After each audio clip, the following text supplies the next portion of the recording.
Hey YouTube, My Darkness 85 here. What's up? Here's the new Yu-Gi-Oh! Forbidden ban list effective today.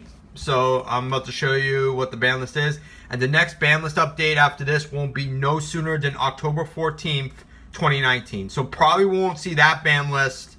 That's supposed to be no earlier than October 14th until maybe mid-November, early December. So I'm about to show you the ban list. So this is what got hit. First thing that got hit is Eclipse Wyvern. I think because there's a new Dragon archetype coming out in a future set that will pretty much abuse this card, so this kind of had to go. Because when it gets banished, you could basically, you know, I don't know, I can't remember what it does, but it evolves a dragon when those dragon monsters came out in that dragon structure deck back in 2012, I believe. So now let's proceed on to what else got hit.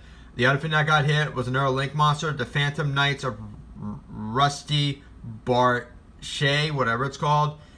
This really had to go basically because basically what this card did was make BAs pretty dominant. So BAs are pretty much gone now. Because what this card does, I'll just put the effect over here. During your main phase, you can send the Phantom Knights monster from your deck to the graveyard. Then set one Phantom Knight spell and trap directly from your deck to your spell and trap card zone. So basically you can get like the Fog Blade out and the other Phantom Sword spell traps onto the field directly. And also, if a dark XYZ monster is special summoned to a zone this card points to, like the left or right, while this card's on the field, except during the damage step, you can target one card on the field and destroy it. So basically, it's a pretty good card. The only downside to this guy is you can't use this as a link material, unfortunately. So basically, this card was really broken with BAs because you could basically summon this, automatically set a Fog Blade directly from your deck to the field, and basically go off like crazy. So that had to go, unfortunately. Nothing else aside from those two got banned. I'm surprised. Now, this is what gets limited. So what got limited is Altergeist Multifaker. So basically, Altergeist Multifaker and Metaverse, I'm going to explain those two together because Metaverse, this deck was very abusive with Metaverse because basically what Metaverse does is once you got an established board of Altergeist set up, you basically can activate down your opponent's main phase and directly activate a Secret Village of the Spellcasters from your deck to the field and basically lock your opponent out from making a comeback with like Regeki, Twin Twisters, Pot of Desires, stuff like that. So that had to go. Same with Multifaker because basically when you activate an Altergeist trap, you can basically reveal that card Multifaker from your hand, special summon it to the field. So basically Altergeist are really going to be really hard to play now because you basically hit one of the main cards that makes the combos like trigger, like set up your board, then do Metaverse, Secret Village, stuff like that. So it's going to be really tough to pump those up, obviously. Also, Metaverse was also dangerous with the like Subterrors and also with the Mystic Mind Burn build and stuff like that. So that had to go to one. I wish that got banned outright, but it did not. So it is what it is. Cyrus Stein going. Oh yeah, Cyrus Stein's already unbanned, so it doesn't matter. The Black Dragon Kalapa Serpent and the White Dragon Winebuster. I'm gonna explain those two together. The reason why that got hit because it's pretty broken because you can do a lot of link summoning with that because I think with that new Shadal structure deck coming out in the near future, whatever one that voted, once it comes out in the TCG sometime either late this year or sometime the following year, they're going to find a way to bust those two dragon monsters and it'll be very abusive because basically with one destroyed, you can add one of the other. So yeah, that was getting kind of too crazy, so that had to be stopped for some reason. I'm glad Dark Arm Dragon's still at 1 because I think because in the OCG they put Dark Arm Dragon at 2, and plus this ban list has a couple of ideas from the OCG list that I discussed a few weeks back, but most of the ideas didn't come to fruition, thank God. Dark Arm Dragon staying at 1 is good because the only thing you're gonna basically can use Dark Arm Dragon with is basically BA, but BAs took a pretty huge blow when this card got banned, so that's why we're not going to see many BAs, obviously. The next one that got hit was Salamangreats Gazelle, and what else? I just got to look, hold on a sec. And the other card was, I believe, Salamangreats Circle. So, okay, so basically, I'm going to explain those, and Terraform. I'm going to explain those two together. The Salamangreats, basically, the deck is just completely insane. Because basically, hold on one sec. I'll just get a card and I'll explain to you like that in that method. Hold on a sec. Just give me a minute. Okay. Basically, the reason why those cards got hit is because, you know, they're just pretty crazy and too powerful per se. Hold on, I just gotta get the card. Hold on a sec. Where the heck did you go? Where the freak did you go, man? Where is it? Where is it? Where is it? Where is it? Where is it? I could have sworn I put the card in here. Could have sworn I put it in. Okay, you know. Oh, there it is. There it is. I found it. I found it. I found it. Okay. Okay. And I just gotta get the Salamangreats monster as well. Hold on a sec. Alright, hold on a sec. It's here somewhere. Hold on. I think I found it. Hold on a minute. Is it here? Is it here? Come on. Come on. Alright, hold on a sec. Alright, hold on. Hold on. Oh, there it is. There it is. Yeah, I found it. There it is. There it is. Okay. Alright. So, the reason why this got hit and this got hit. Let me explain the reasons why. If a Salamangreat monster is sent to your graveyard except Salamangreat Gazelle, except during the damage step, you could special summon this card from your hand, and if this card is normal summon or special summon, you could send one Salamangreat card from your deck to the graveyard, basically. So basically, this card was very abusive because this was like a foolish burial, and you could special summon this from your hand. So this is how you can pump up those Salamangreat XYZ monster and the Link monsters out pretty quickly. And Salamangreat Circle, basically, this was like a reinforcement to the army for the Salamangreat archetype, and it was also like, basically, this card made one of the Salamangreat Link monsters that was Link summon using a monster with the same name as material, basically make it immune to any other card effects except its own. So basically, these two cards were pretty dangerous because these had to go, obviously, because Salamangreats dominated a lot of last regionals this last couple months, and it also, I believe, also did really well in the U.S. Nationals and the U.K. Nationals. So this had to be hit. I was very surprised they didn't go after the other one. I thought they were going to go after the field spell and one of the Link monsters, but they didn't. But this is really going to slow the Salamangreat monsters down. You can still pull off a couple combos, but with this is really going to kind of slow it down in the long run. Sky Striker Molecule Multi-Roll. This was kind of a surprise. I think it was needed, obviously, because this card was very abusive. This is really going to slow down Sky Strikers quite a considerable bit, because basically what this card does is you could target any other card you control. You can send that card to the graveyard. Also, your opponent can activate cards or effects in response to your spell and trap card's activations for the rest of the turn, except even if this card leaves the field. So basically, once per turn during your end phase, you can set Sky Striker spells with different names from your graveyard up to the number of Sky Striker spell cards you activated this turn, while this card was face up on the field. But they're banished after you use them. So basically, this card was very dangerous because this is basically what made Sky Strikers dominant. And this is really going to slow Sky Strikers down quite a bit. I thought initially they were going to put Sky Striker Engage at 2.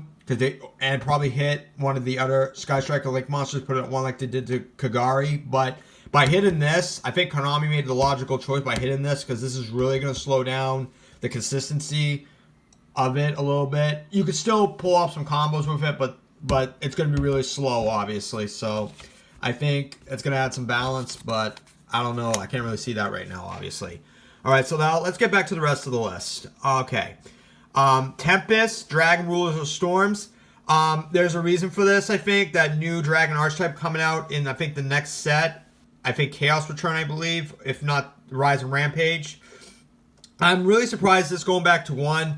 They only brought back one of the Dragon Rulers, so, and it might be also used in like Harpy Lady builds and stuff like that. So yeah, I don't really have a problem with this going to 1, because, you know, I'm glad they didn't bring them back all at once, because that would have been pretty shocking in my opinion. All right, this is one of the 2 cards that I kind of disagree with. Daigusto Emeral going back to 1.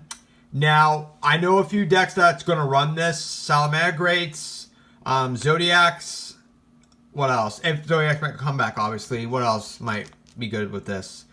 There's a lot of other builds that might abuse this card, so this is kind of a mistake on Konami's part, because this basically was a pot of avarice back in the past. The reason why this got banned was because the Zodiacs were pretty dominantly abusive, because you could just replenish your resources and draw 2 cards. So that's kind of a bad move on Konami's part. I probably would have not brought that back, but whatever. Okay, Scott, what else? Terraforming, and that had to go to 1 because of all the field spell added. So this is really going to slow down decks like Sky Strikers, Subterrors, Mystic Mindburn, Mech Knight Invoked, and a lot of other decks, because you're going to only have 1 way to add a field spell now. So that's really going to suck. So Terraforming going to 1. This was something that was discussed a long time by the Yu-Gi-Oh! Community, because it was long rumored this was going to go to 1 one day. I'm surprised it didn't get banned outright. It kind of should have. And the other card, Trickstar Light Stage. I'm a little disappointed by this. I think what they should have hit, what they should have done with Trickstars was put this and Reincarnation at 1 and put Candina at 2. I think that would have been the more logical choice. Or put this at 2, put Reincarnation at 1, and Candina at 2. There was a lot of ways to do it, but they decided to hit the field spell instead. So basically, once that field spell gets destroyed, that's it. You don't have to deal with two more copies of it. You just got to deal with that 1 copy. So that's going to slow down Trickstars as well. Metaverse, I already explained that with Altergeist, multi-faker again, limited to 1. So basically, you know its reason and why. The semi-limited Chaos Dragon Envoy the End. I don't really have a problem with this because not many decks are going to run this anyway. Like I said, it can only be probably used in certain builds like BA and a few other things.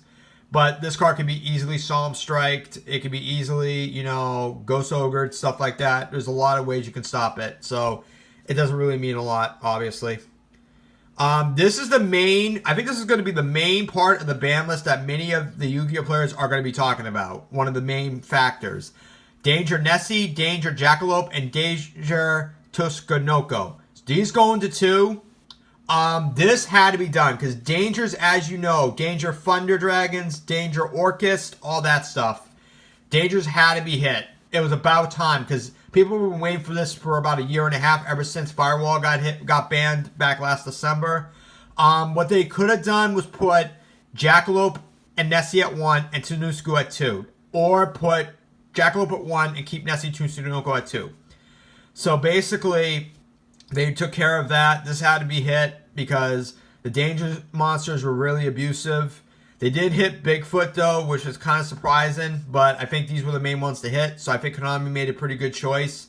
But I think they should have put Nessie at 1 and put Jackalope and Tsunuko at 2. There was a lot of possibilities that could have went either way. But at least they put 3 of them at 2. So Dangers aren't going to be that really good in those builds anymore. It's going to be really slow. So it can still be a little bit consistent, but not as dominant as it was before this ban list came out, obviously. The Heavenly Monarch. Monarchs might make a comeback with this going to 2. So I think we'll probably be seeing some types of Monarch builds in the near future. So this is pretty cool. Like, bring back some of those old school decks from a couple past formats. And that's pretty awesome. Elmaterial Strauss going to 2. Like I said in the OCG, this went back to 3 in the OCG, but they put it at 2 in the TCG because they didn't want to make it too dominant. So this is pretty going to be good, especially with the new Evil Hero support coming out in that Yami Bakura Duelist pack coming out in September, and with the Vision Hero support already out now. So this is going to make it pretty awesome. It's going to be kind of a little minorly abusive because it's going to be pretty powerful. You can just summon 1, blow up spell and trap, stuff like that, or add another hero monster from your deck to your hand. You can do it like multiple times. Then you can just call a Haunted Envy to bring it back again. So it's pretty awesome. Inzektor Dragonfly. When Inzektor Hornet went back to 2, I thought Dragonfly would stay at 2. But with Dragonfly at 2, I know a lot of people are thinking, we're going to see Inzektors again. No. You could. There is some combos you could pull off with Inzektors. You could find a way to bust them with Link summoning today. There's kind of possibilities. So, you know, I just don't see it right now. Maybe in a couple months, time will tell. Performer, Mage, Damage Juggler, going to 2. I don't know if it's a good move on Konami's part, because I really don't think Performer Pals and are going to be that relevant in the format right now. But the one thing I'm pretty happy about is this guy going to 2. It gave the Necros archetype a little more like leeway to work with. Like, here's the effect of what this does, basically. This card can be basically used for the whole tribute. So this at 2 is pretty cool to have. But I would have also liked to see Necros a Unicorn go into 2, because that would have balanced it out a little bit. But this is pretty much of an improvement, obviously. Royal Tribute going to 2. This is pretty okay. It gives Gravekeepers some new life, obviously, in the format. Maybe we might be seeing some Gravekeeper builds in the near future. You never know, obviously. Now, what's going to free? Qliphorts Scout going to free. I don't disagree with this, but Qliphorts, I think we'll probably be seeing them again, and I think there are going to be a lot of buyouts on the market. And quite frankly, there's going to be a lot of buyouts on Super Polymerization, Solemn Judgment, the Qliphort stuff, and also Inzektor stuff. There's going to be a lot of buyouts involved, so this is pretty crazy. I would love to see Qliphorts make a comeback, as with Shadal's, but this is a pretty good choice on Konami's part, bringing it back to free. So this might make me want to run Qliphorts again. I'm really considering it, because that's pretty awesome, because that deck used to be, as annoying as it was when I played against it, it's pretty fun. Luster Pendulum, the Drago Slayer. This is okay. Like this might be used in Pendulum Magicians. Remember when Performer Pal Magicians were around at the time? So this might have it make a comeback along with Juggler going to 2. So this is pretty cool to have. Trishula, Dragon of the Ice Barrier, going to free. I don't really have a problem with that. It's going to be really hard to pump out free Trishulas anyway, so I don't have a problem with that. Dark Hole going to free. I kind of would rather have this over Raigeki right now, so no problem with that. Monster Gate.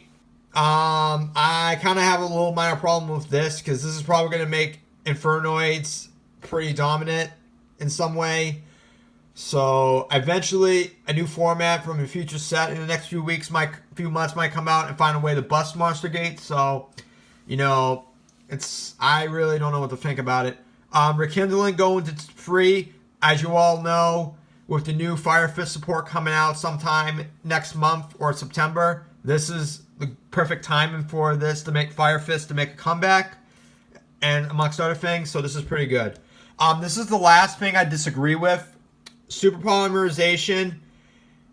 This is kind of going to be a problem, because basically it's just going to make Heroes, Salamangreat, Mech Knight Invoked, and anything that uses Super Polymerization, even Shadal's, pretty abusive. Like, this is going to be kind of dangerous. This is kind of a bad move on Konami's part. I think they should have put Super Polymerization back to 1 or ban it again, because when it came back to 2, it was pretty dominant in a lot of the regionals, mainly with Mech Knight Invoked and with Salamangreat mirror matches and Mech Knight Invoked mirror matches. This made it pretty dominant then. It's also going to be pretty dominant when the new Evil Hero support comes out, and when Heroes start getting dominant in a couple months with all the new Vision Hero support, and with Stratos going to 2. So it's pretty crazy. And Solemn Judgment going to free. I have no problem with this going to free. It brings more balance into the game. It gives you more ways to respond to some of your opponent's moves that can probably defeat you within a few turns. So this actually kind of buys you some time. So it's pretty okay in my opinion. I always wanted to see Solemn Judgment go back to free. The last several years I was hoping it to go back to free. Now it's back at free again, so it's awesome. So all in all, this ban list, like I said, is pretty decent. I don't have much problems with it. Like I said, the only 2 problems I have with it is Emerald and Super Polymerization. That's the only 2 problems I have with it, but everything else I kind of agree with. So like I said, this ban list is taking effect today, and will remain in effect no earlier until October 14th, 2019. So basically, the next ban list isn't going to come out any earlier than October 14th, 2019. The latest it might come out would probably be in either November or December. So yeah, more videos coming soon. Hope you all enjoy. Tell me what you think of the new ban lists, and tell me what kind of decks might thrive on this and what decks might decline from this. So yeah, more videos coming soon. Later, guys.